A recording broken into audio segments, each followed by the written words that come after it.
In a world of chaos, we think we're in sync. Scrolling through life, but are we on the brink? Faith ain't just a belief, it's way more than that. It's trust in the source of life itself, no matter what. Stay rooted, stay true, let your light shine bright. Even when life's tough, keep holding tight. Rely on God, through highs and the lows. That's how you grow, that's how it goes. I am the vine, you are the branches. If you remain in me, you will bear much fruit. John 15. Stay connected, stay plugged in. Watch the miracles are happening. Stay connected, stay plugged in. Watch the miracles are happening.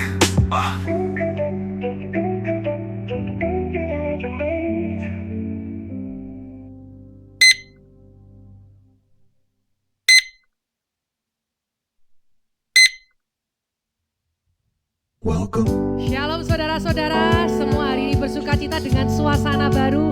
Kita bersukacita saudara, amin. Mari kita bangkit berdiri, memuji memuliakan nama Allah kita. Haleluya, haleluya. Kami mengucap syukur Tuhan untuk pagi ini, untuk kasih setiamu dan anugerahmu. Kami boleh berada di tempat ini karena kasihmu, anugerahmu. Berkati ibadah kami Tuhan dari awal, pertengahan hingga akhirnya. Hanya di dalam namamu Tuhan kami, Yesus Kristus.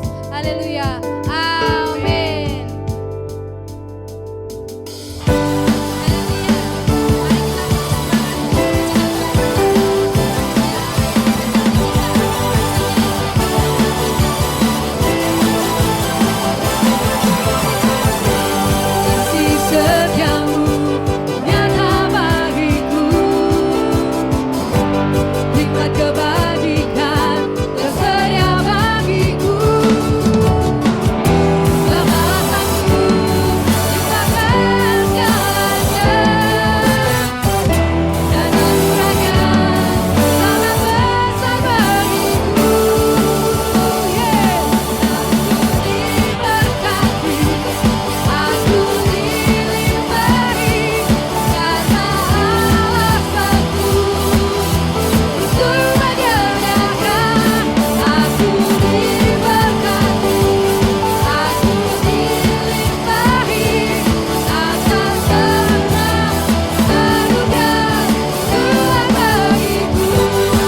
Siapa yang percaya katakan amin.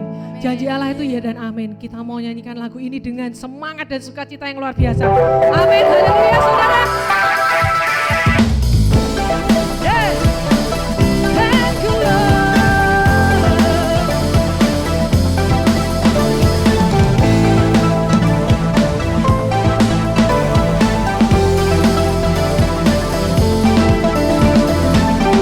Seperti mentari pagi, langkahku kau terangi, selalu sertai. Janjimu ya dan amin, terbukti kau genapi, teguhkan setiap hati. Yesus, padamu ku bersandar, janjimu yang setia sampai selamanya. Haleluya, kami mau bersorak Tuhan, kami mau bersorak lebih lagi.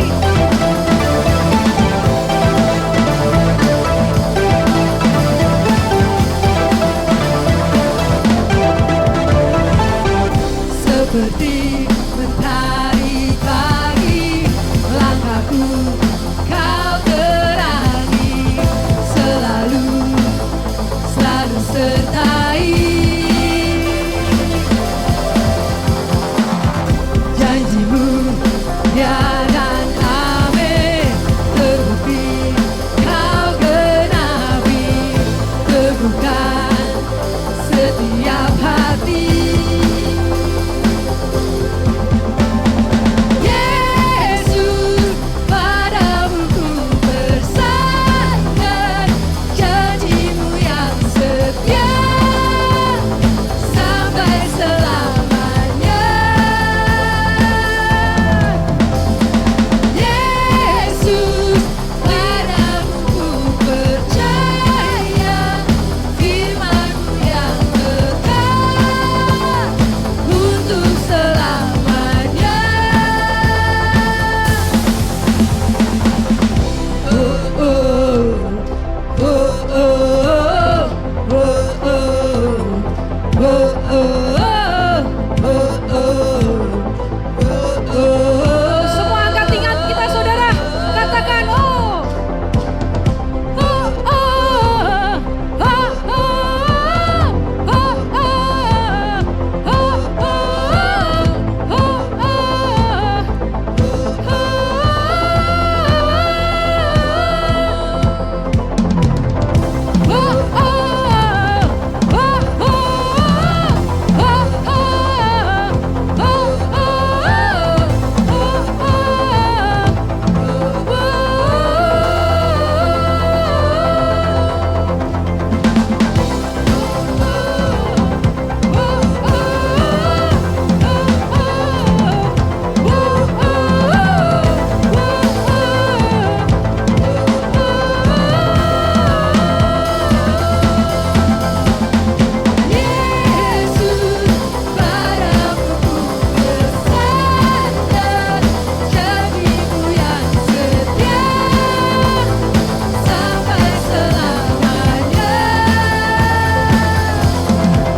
Kami mau terus bersandar kepadamu Tuhan.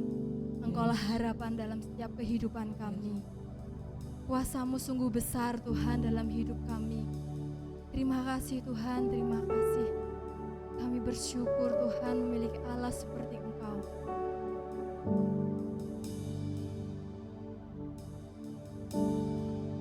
Kuasa-Mu terlebih besar, Tuhanku terlebih besar. Tak pernah terlambat janji-Mu ya Tuhan, menolong hidupku. Kuasa-Mu terlebih besar, Tuhanku terlebih besar. Tak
Kami ada karena anugerah-Mu dalam setiap kehidupan kami.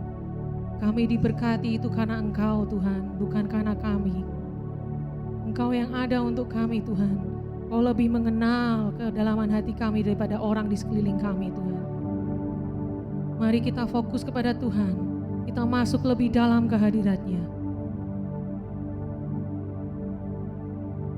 Kami mau masuk hadirat-Mu. Pujian ini memberkati hidup saya saudara. Pujian ini sungguh luar biasa, bahwa kita hidup adalah karena berkat kemurahan-Nya. Kita ada semua karena anugerah-Nya.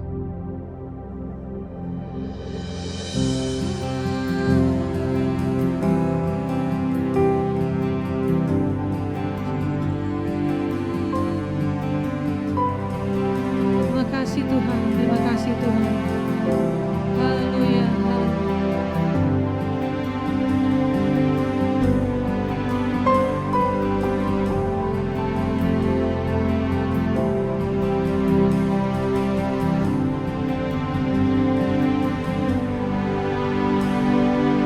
Kau hiasi kehidupanku dengan kemurahan-Mu.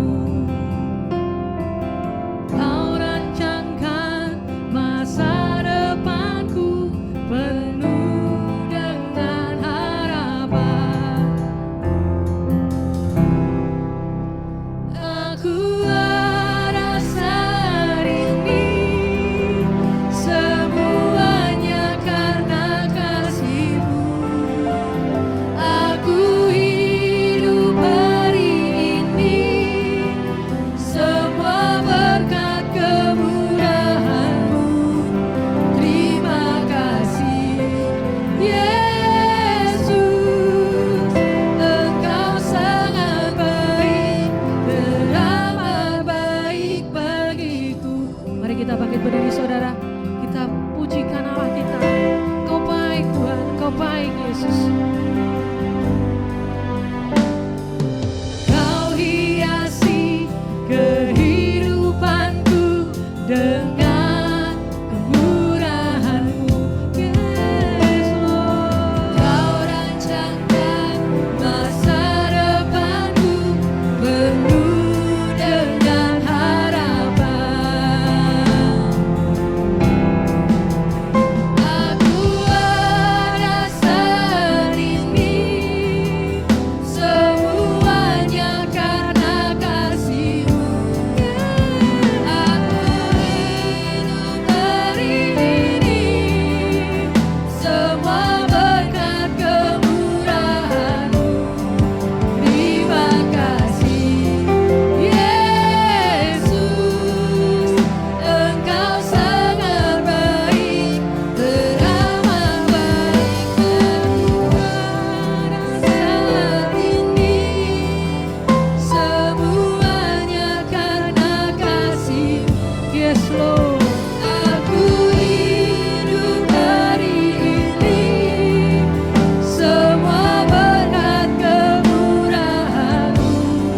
Terima kasih Yesus, Engkau sangat baik, teramat baik bagiku.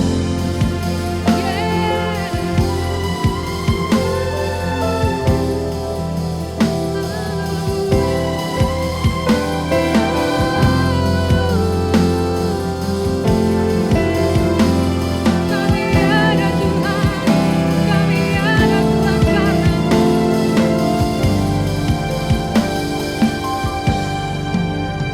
Aku ada saat ini. Kita katakan dengan tersenyum saudara kepada Allah kita. Kami ada karena kasih-Mu Tuhan. Kami hidup hari ini Tuhan. Semua berkat kemurahan-Mu. Terima kasih Yesus, Engkau sangat baik, teramat baik bagiku. Katakan semua. Aku ada saat ini,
kita siapkan hati Tuhan. Bapa, kami mengucap syukur Tuhan, kalau pada pagi hari ini kami boleh berkumpul kembali di tempat ini. Untuk bersama-sama kami menerima firman-Mu, di mana kami boleh belajar, kami boleh merenungkannya di dalam kehidupan kami. Bapa, pimpin ibadah ini Tuhan, sertai kami dengan Roh Kudus-Mu, supaya apa yang boleh kami dengar, boleh diterima di dalam hati, dan boleh menjadi lentera yang menerangi kehidupan kami. Dalam nama Tuhan Yesus kami sudah berdoa dan mengucap syukur. Haleluya.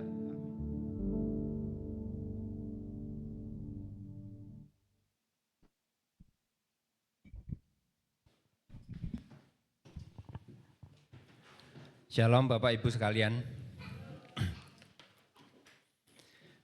Hari ini saya mau berbagi sedikit tentang firman Tuhan. Beberapa waktu yang lalu saya mendapatkan pengajaran yang luar biasa.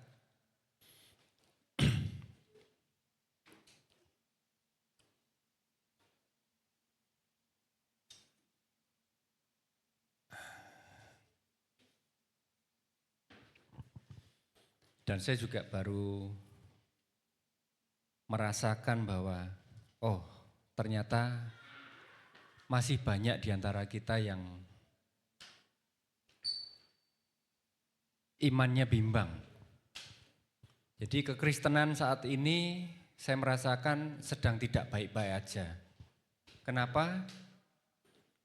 Kalau kita lihat media sosial, media online itu sudah begitu maraknya, dan semakin kita perhatikan, semakin nyata bahwa iman kita itu sedang diguncang.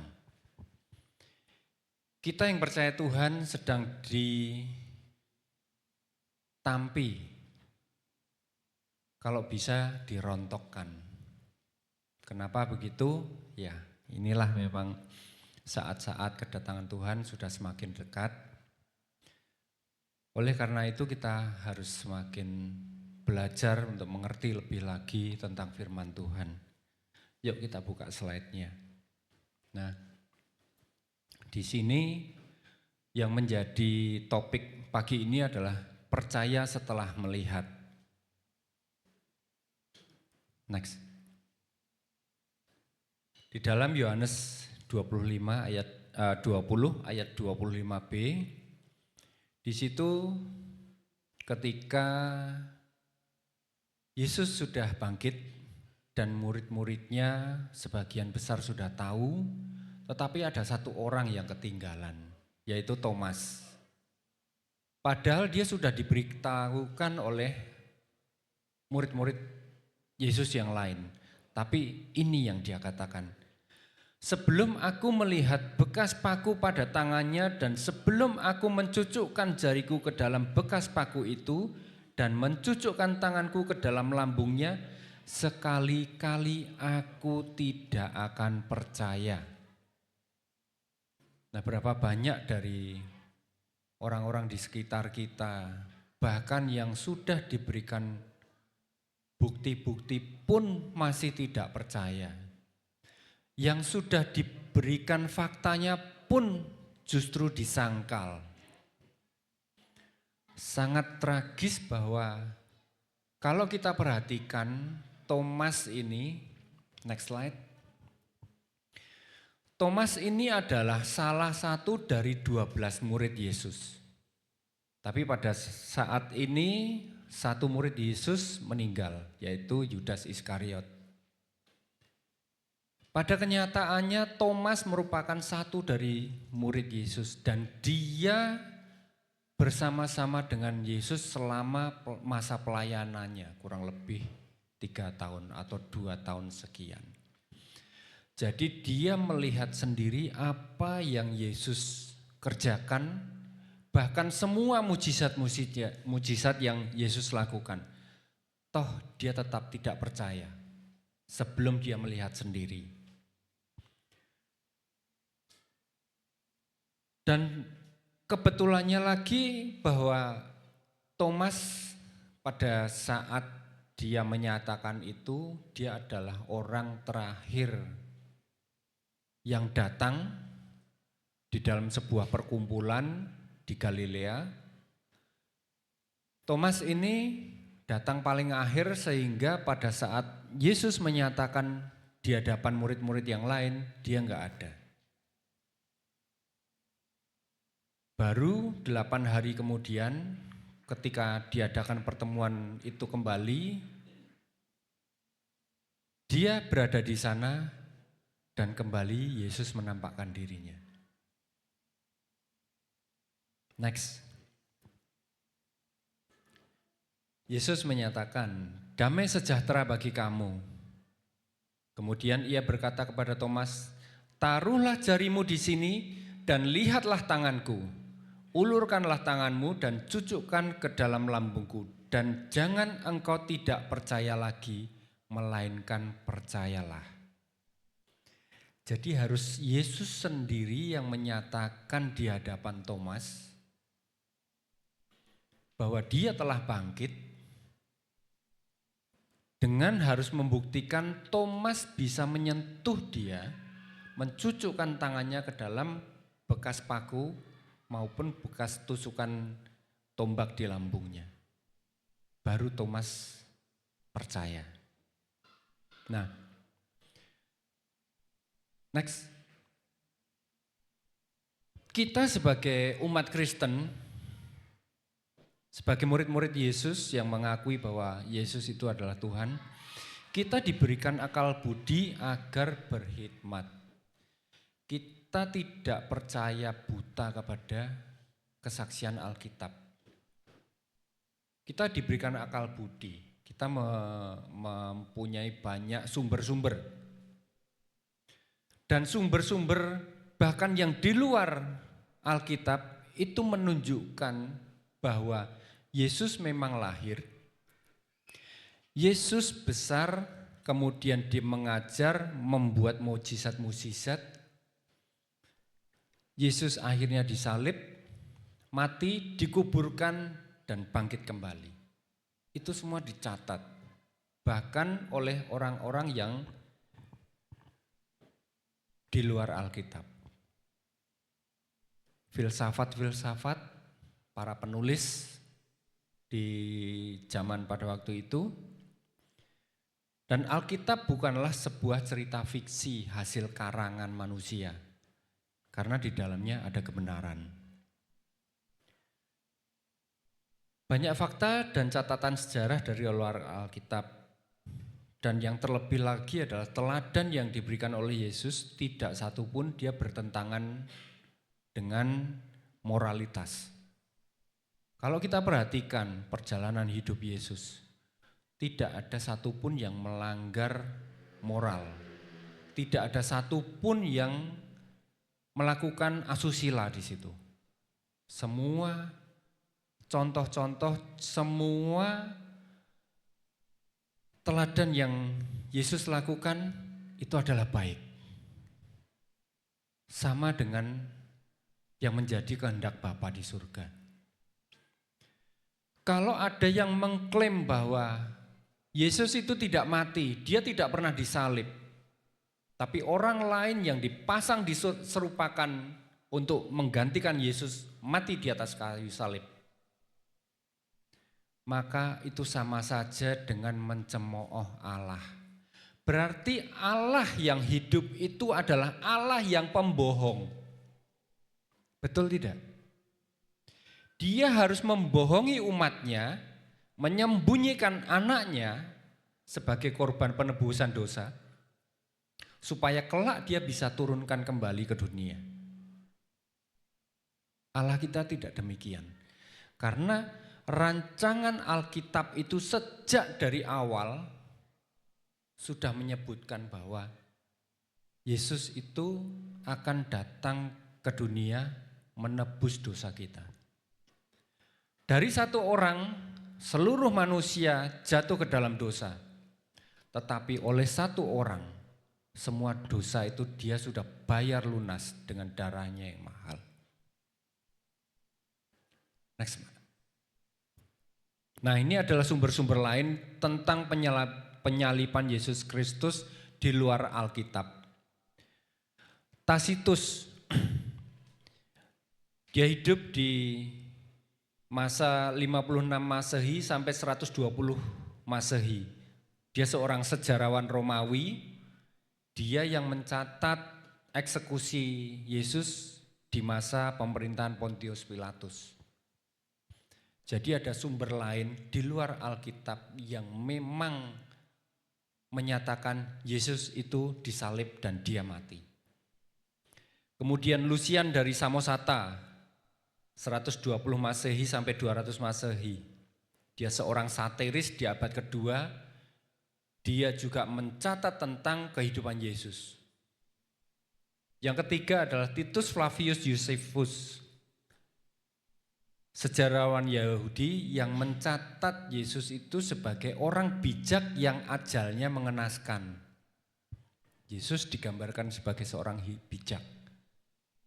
Dan memang pada akhirnya Yesus harus meninggal sebagai orang yang hina karena mati disalib. Next. Nah, Yesus adalah Mesias yang telah dinubuatkan ribuan tahun sebelumnya. Oh maaf, kok sama? Next saja Pak. Ya.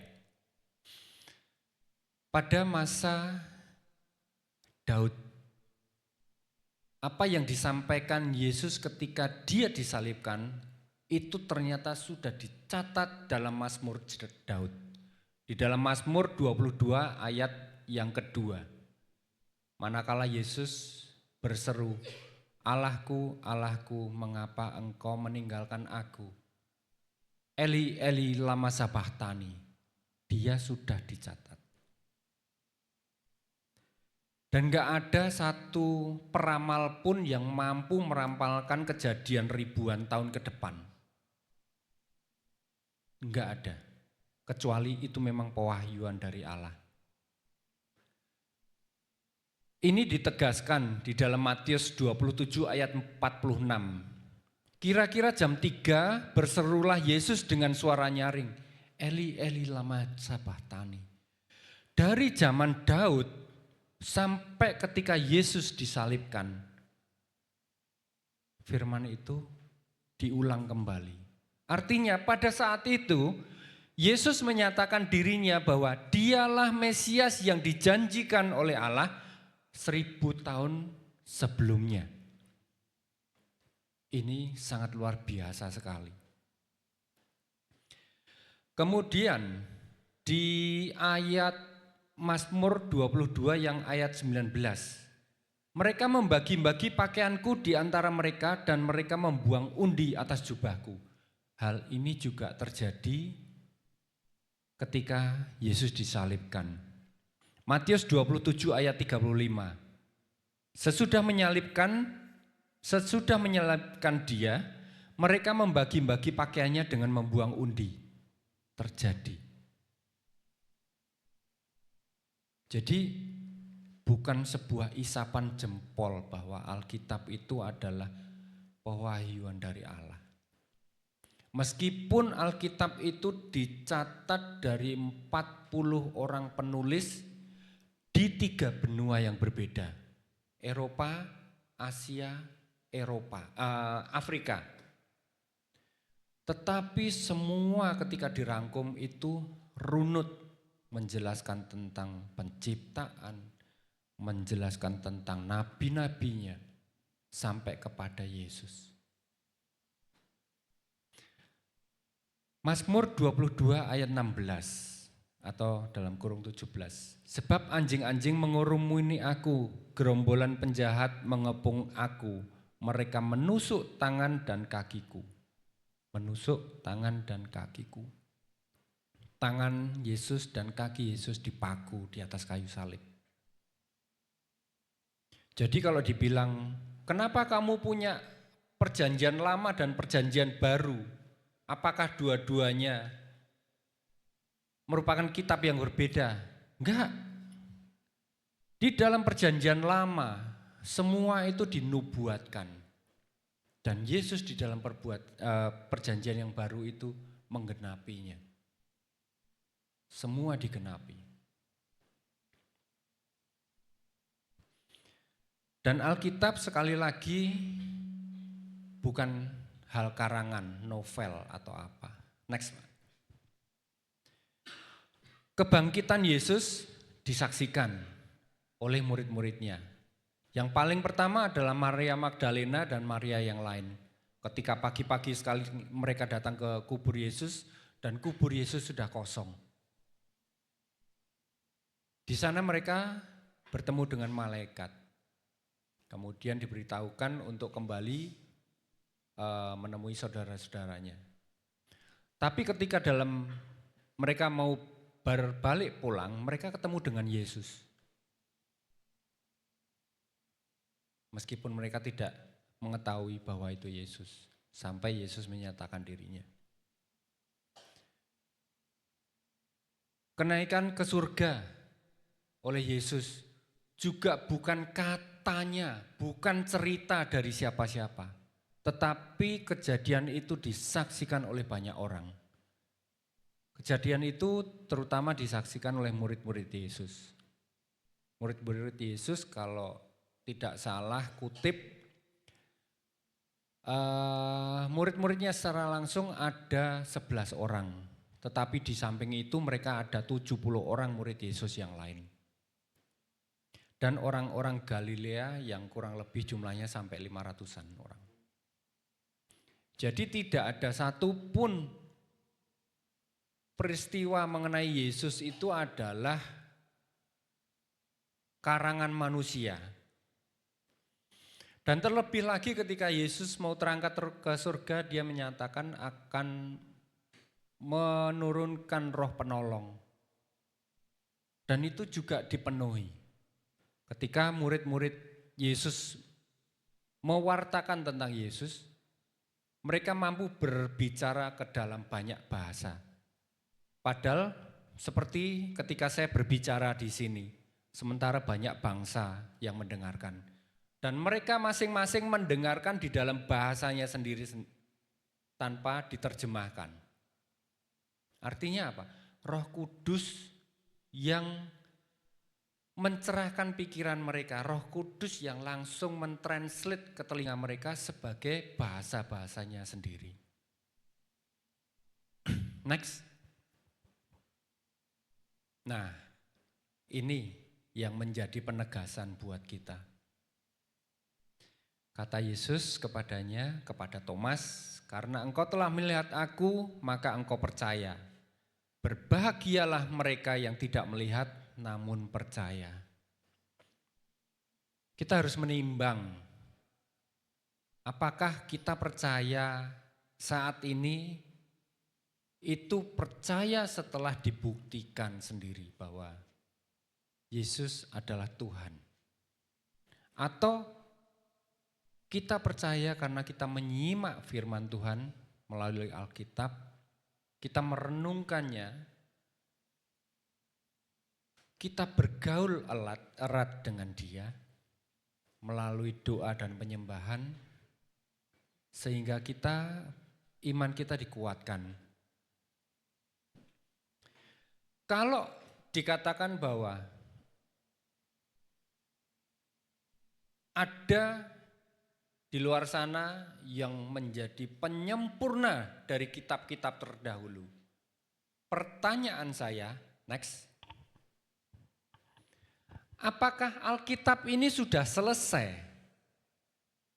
memberitakan tentang Yesus?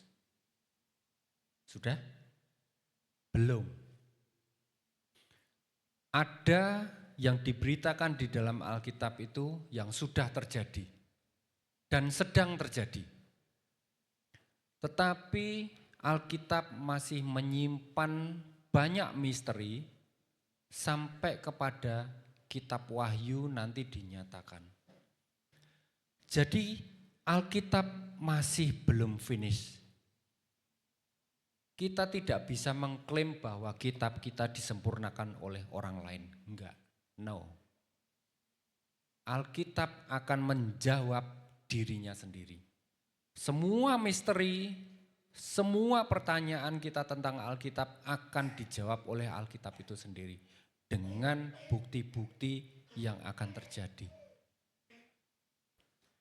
Nah, masihkah kita mempunyai cukup iman untuk percaya bahwa ketika Yesus datang pada kedua kalinya sebagai Raja dan kita masih beriman kepadanya?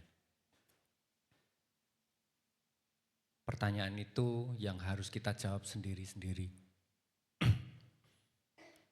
Menjadi Kristen tidak mudah. Menjadi Kristen selalu akan dipersekusi, dianiaya, dan aniaya itu semakin nyata sekarang. Orang mau berdoa di rumah sendiri pun bisa diusir dan dibubarkan. Kita harus berpegang teguh pada Alkitab. Karena apa yang menjadi gambaran besar dari Allah itu tidak cukup hanya dari apa yang kita sudah lihat. Contohnya adalah peristiwa Ayub.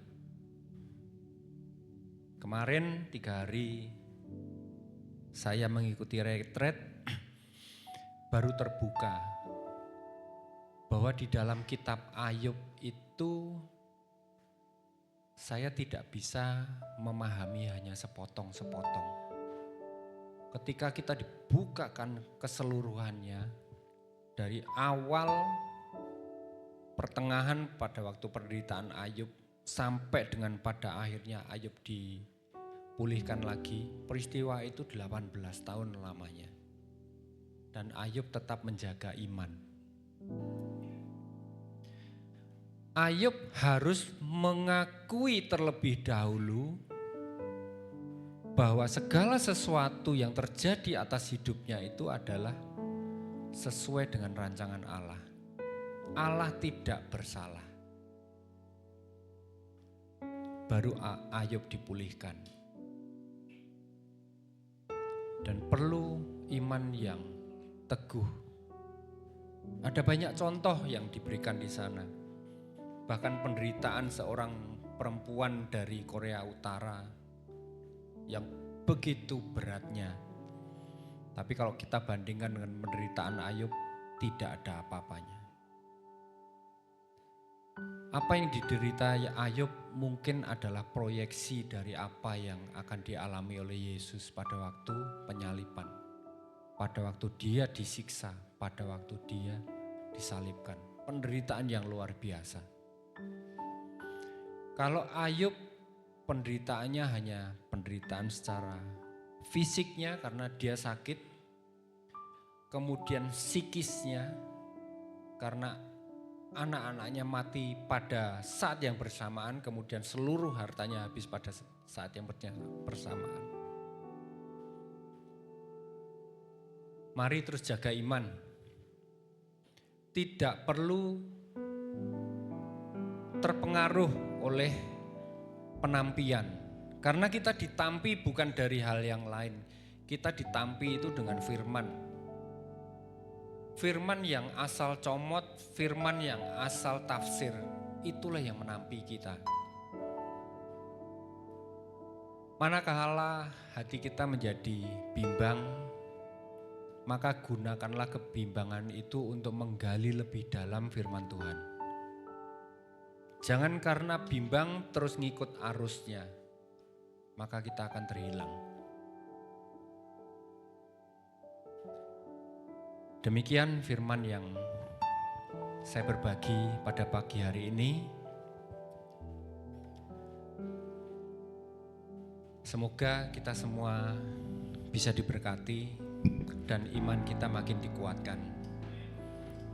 Amin. Supaya setiap kita menjadi jemaat di tempat ini tidak menjadi Thomas yang harus melihat sendiri baru percaya. Tetapi iman kita dibangun berdasarkan pendengaran dan pendengaran akan firman Tuhan.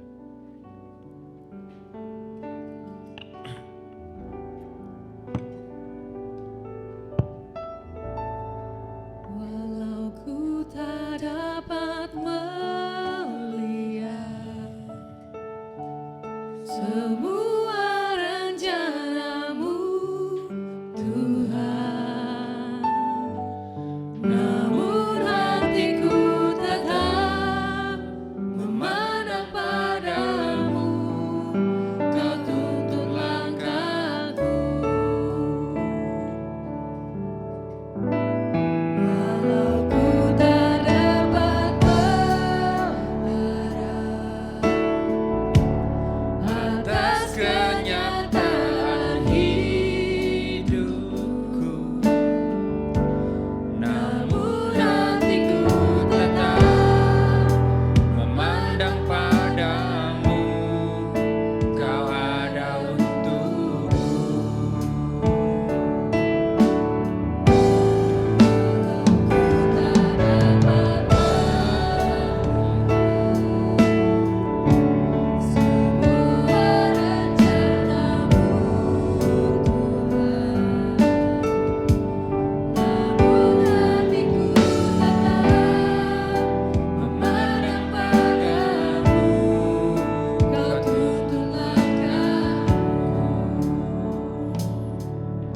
Apa yang kami alami hari-hari ini Tuhan,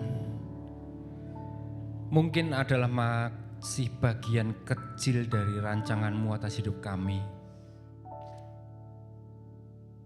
Ajarkan kami untuk tetap setia Tuhan, menjalani setiap langkah, tetapi Roh Kudus-Mu kami tahu akan selalu menyertai hidup kami. Dan kami mau melihat kemuliaan itu dinyatakan di dalam hidup kami Tuhan.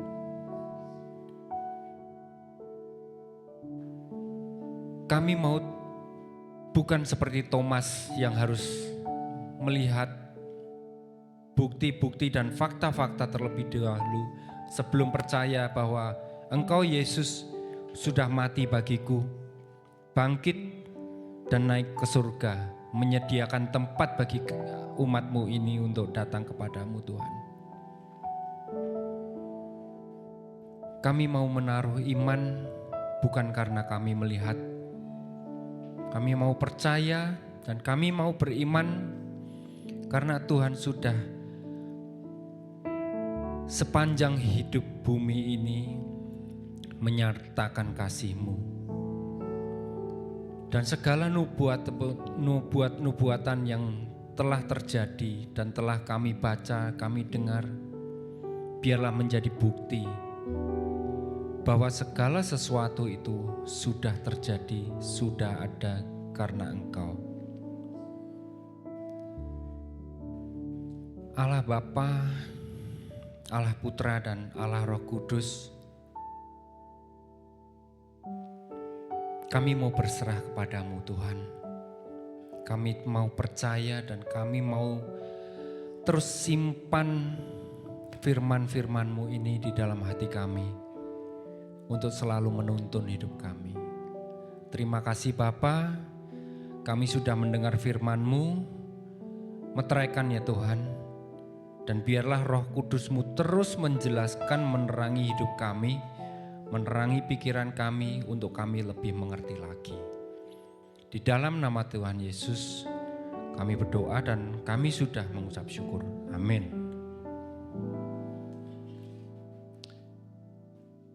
Kita doa untuk persembahan. Bapa, kembali kami menghadap kehadiran Engkau Tuhan. Kami mau mempersembahkan sebagian dari apa yang kami hasilkan Tuhan. Kiranya Tuhan berkati, Tuhan kuduskan pemberian kami ini untuk menjadi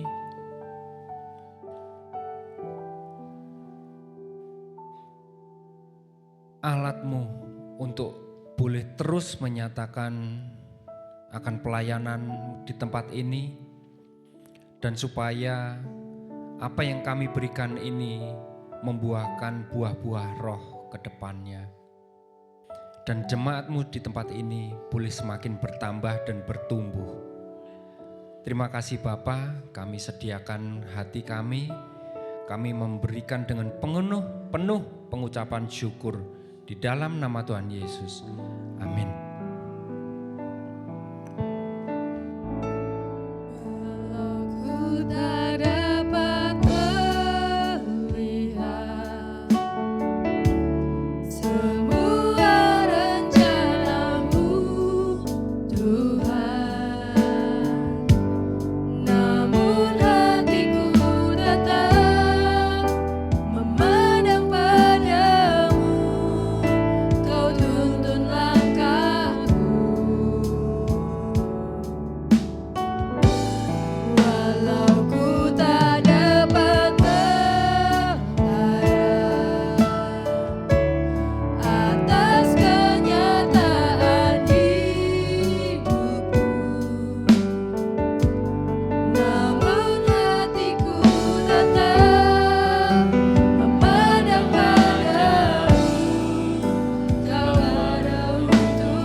Ya Yesusku,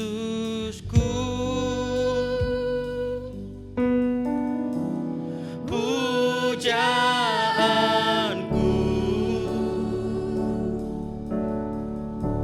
Ya Yesusku, pujaanku.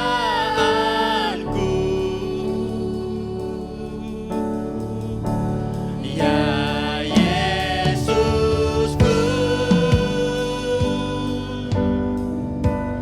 pujaanku.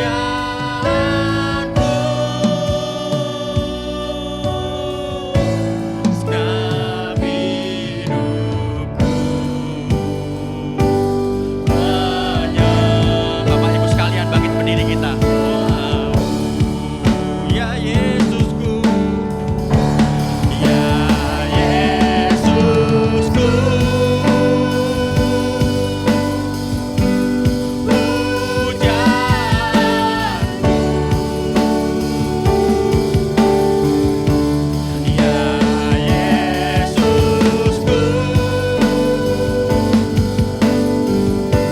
pujaanku. Ya Yesusku, pujaanku. Segenap hidupku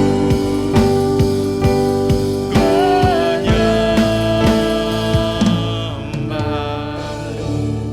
Ya Yesusku, Engkau pujaanku Tuhan. Bukan hanya dari mulut kami Tuhan, kami benar-benar dari hati kami Tuhan. Kami mulai lebih lagi mengenal akan Engkau. Bukan hanya sekedar kami datang pada hari Minggu, bukan hanya sekedar kami membiasakan diri untuk baca firman-Mu tiap hari, tapi benar-benar kami mengenal akan sifat-sifat-Mu Tuhan. Benar-benar kami akan mengenal tentang Allah yang sebenarnya, karena itu dapat mencerminkan dalam perilaku kami dalam sehari-hari. Kami percaya Tuhan, masih banyak salah kami, masih banyak memiliki perbuatan-perbuatan yang selalu melawan akan roh. Daging kami selalu kuat Tuhan. Saya percaya Tuhan, Kau berkati Pastor Markus Harijanto. Saya percaya Tuhan, melalui penyampaian akan firman-Mu pada hari ini, dapat kami masuk dalam hati kami melalui Roh Kudus-Mu yang telah mengurapi kami Tuhan. Roh Kudus-Mu yang telah menolong kami Tuhan, agar hati kami dilembutkan. Engkau berkati usahanya Tuhan, Engkau berkati keluarganya Tuhan. Engkau beri sukacita dan terus menerus hikmat yang berasal daripada Engkau. Pengertian akan Engkau lebih lagi Tuhan, pelayanan akan Engkau lebih lagi Tuhan, melalui talenta dan kehendak yang Kau berikan pada Pastor Markus. Dan kami berdoa untuk gembala kami Pastor Triyono Teguh Tuhan, Kau jamah Tuhan, Kau berikan kesehatan Tuhan. Kami percaya Tuhan, obat yang diminum, istirahat yang cukup, dan dokter itu adalah alat-Mu Tuhan, tapi Engkau sendiri yang akan menjamah melalui tangan-Mu Tuhan. Bilur-bilur-Mu akan menyembuhkan Pastor Triyono Tuhan. Kami percaya Tuhan, makin hari makin tetap kuat dalam pelayanan dan menjadi berkat bagi kami jemaat Tuhan. Ampunilah Tuhan segala dosa kami dan berkatilah juga Bu Gembala kami Tuhan. Kau berikan damai sejahtera Tuhan, Kau berikan sukacita Tuhan. Kami percaya Tuhan, Engkau yang menjawab semua pergumulan yang ada dalam Bu Gembala kami Tuhan. Kami percaya Tuhan, dan berkatilah kami sebagai jemaat juga Tuhan, di mana kami juga mengalami suatu masalah mungkin dalam keseharian kami. Mungkin saat ini kami tidak menemukan di mana jalan-jalan yang kami ingin temukan Tuhan, tapi kami percaya Tuhan, Engkau menemukan jalan yang baru, Engkau memberikan jalan yang baru pada hidup kami. Engkau memberikan kesehatan juga apabila kami dalam hari ini mengalami suatu kelemahan atau suatu sakit yang ibaratnya belum sembuh Tuhan. Saya percaya Tuhan, Engkau memberkati Tuhan. Mari Bapak Ibu kita mengangkat tangan bersama-sama. Tuhan memberkati engkau dan melindungi engkau. Tuhan menyinari engkau dengan wajah-Nya dan memberi kasih karunia, damai sejahtera yang berlimpah-limpah dari Allah Bapa di surga, di dalam anaknya yang tunggal Tuhan Yesus Kristus, dan di dalam persekutuan yang manis bersama Roh Kudus turun menyertai kita semua mulai saat ini sampai Tuhan Yesus datang kali kedua menjemput kita semua sampai selama-lamanya. Yang percaya dan diberkati kita katakan sama-sama, amin.